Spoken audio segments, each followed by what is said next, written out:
ইসলামী ব্যাংকের পেছনে যদি সরকার লাগে, এটা প্রকারান্তরে নিজেদের পায়ে কোরআন মারা হবে। সরকার যদি ভালোই ভালোই বোঝে আলহামদুলিল্লাহ, না হলে প্রয়োজনে রাজপথে নেমে আসতে হবে এবং তীব্র আন্দোলন গড়ে তুলতে হবে। যে মূল বিষয়টি হলো, আমরা বিগত ফ্যাসিবাদের আমলে দেখেছি, যখন তারা ক্ষমতায় এসেছিল, ইসলামী ব্যাংকের পেছনে তারা এমন ভাবে 2 নম্বরী পন্থায় কাজ চালিয়েছে যে এই ব্যাংকটাকে একদম শীর্ষ ব্যাংক থেকে ধীরে ধীরে একদম নিচু স্তর নামিয়ে এসেছে, এমনকি অনেকটা দেউলিয়ার পর্যায়ে নিয়ে পরিণত করেছে। এমনকি এস আলমের স্বার্থ রক্ষা করার জন্য সেই বিতর্কিত এস আলমকে তারা এমনভাবে ব্যাংকটা তুলে দিয়েছে যে এখনো দুদকের দেওয়া 10,500 কোটি টাকার মামলা নিয়ে এই এস আলম দেশের বাইরে পালিয়ে বেড়াচ্ছে। আমরা দেখেছি যখন সেই বিগত ফ্যাসিবাদীদের পতন হয়, তারপর ইন্টারিম আমলে এই ইসলামী ব্যাংক নতুন করে ঘুরে দাঁড়াতে শুরু করেছিল। আর এর সাথে এই দেশের কোটির অধিক মানুষের স্বার্থ জড়িত আছে। আমরা দেখেছি 40%-এর বেশি রেমিটেন্স শুধুমাত্র ইসলামী ব্যাংকের মাধ্যমে আসছে। এমনকি দেশের রপ্তানি খাত থেকে শুরু করে অনেকগুলো খাতে তারা ইতিমধ্যে লিড দিয়েছে এবং অতীতে বিভিন্ন সময় সারা দুনিয়ার শীর্ষস্থানীয় ব্যাংকের খাতায় নাম লিখিয়েছে।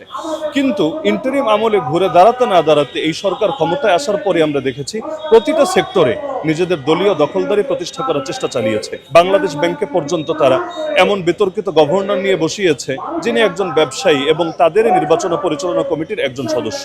সর্বশেষ আমরা দেখলাম এস আলমের লোককে এনে এই ইসলামী ব্যাংকের মধ্যেও তারা দায়িত্বে এসে বসিয়েছে। অথচ সেই এস আলম যারা এই ব্যাংকে শীর্ষ ব্যাংক থেকে দেউলিয়া ব্যাংকে পরিণত করেছে, এখন কিনা তাদের হাতে এটা আবার তুলে দেওয়া হচ্ছে। তো বাংলাদেশ ইসলামী ব্যাংকের যারা গ্রাহক রয়েছেন, যারা আমানত সেখানে রাখেন, তারা সকলে মনে করছেন এখন যদি এই ব্যাংকের পাশে না দাঁড়ানো হয় এবং এটাকে দলীয় প্রভাব মুক্ত করার চেষ্টা না করা হয়, তাহলে আগামী দিনে শুধুমাত্র একটা ব্যাংক না, বরং এই দেশের অর্থ ব্যবস্থাই হুমকির মুখে পড়বে এবং এটা এই দেশের মানুষের চেতনাকে এবং তাদের স্বার্থকে ব্যাপকভাবে ক্ষতিগ্রস্ত করবে। তো যার কারণে আজকে শীর্ষ উলামায়ে কেরামের মানববন্ধন এই কারণে তারা মনে করছেন সরকার যদি ভালোই ভালোই বোঝে আলহামদুলিল্লাহ, না হলে প্রয়োজনে রাজপথে নেমে আসতে হবে এবং তীব্র আন্দোলন গড়ে তুলতে হবে। না হলে ইসলামী ব্যাংক যদি ফল করে, তাহলে শুধুমাত্র একটা ব্যাংক না, বরং এই দেশে শরিয়ার ভিত্তিক পরিচালিত একটা ব্যাংক এবং মানুষের সুদমুক্ত অর্থনীতির চেতনাটাই সমূলে আঘাতপ্রাপ্ত হবে। তো যার কারণে আজকের এই মানববন্ধন। ইতিমধ্যে বেশ কয়েকটা ইসলামী ধারায় পরিচালিত ব্যাংকে আমরা দেখেছি পঙ্গু করে দেওয়া হয়েছে। যাদের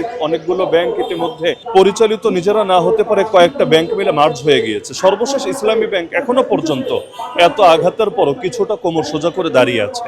এই দেশের অধিকাংশ মানুষ বা উল্লেখযোগ্য সংখ্যক একটা মানুষ তারা মনে প্রাণে চায় যে তারা ব্যাংকিং সেক্টরেও নিজেদের অর্থ লেনদেন করবে, পাশাপাশি সুদ খাবে না, বরং শরিয়া ভিত্তিক পন্থায় তারা লেনদেন করবে। এখন যদি ইসলামী ব্যাংকের মধ্যে সরকার যেভাবে তাদের কালো হাত বাড়াতে শুরু করেছে এই ধারা জারি রাখে, তাহলে এই দেশের মানুষের শরিয়া ভিত্তিক পরিচালনা এবং সুদমুক্ত ব্যাংকিং এই চেতনাটাই তো ক্ষতিগ্রস্ত হবে। তো যার কারণে এটা কোনোভাবে এই দেশের মানুষ মেনে নেবে।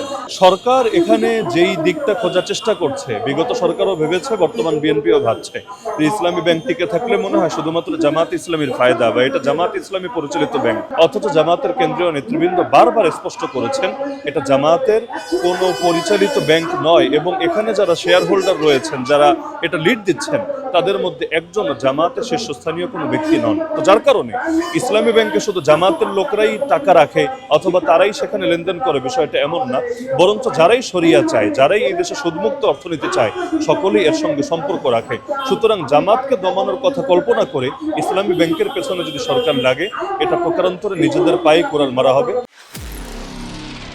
নিরপেক্ষ, সত্য প্রকাশে আপোষহীন।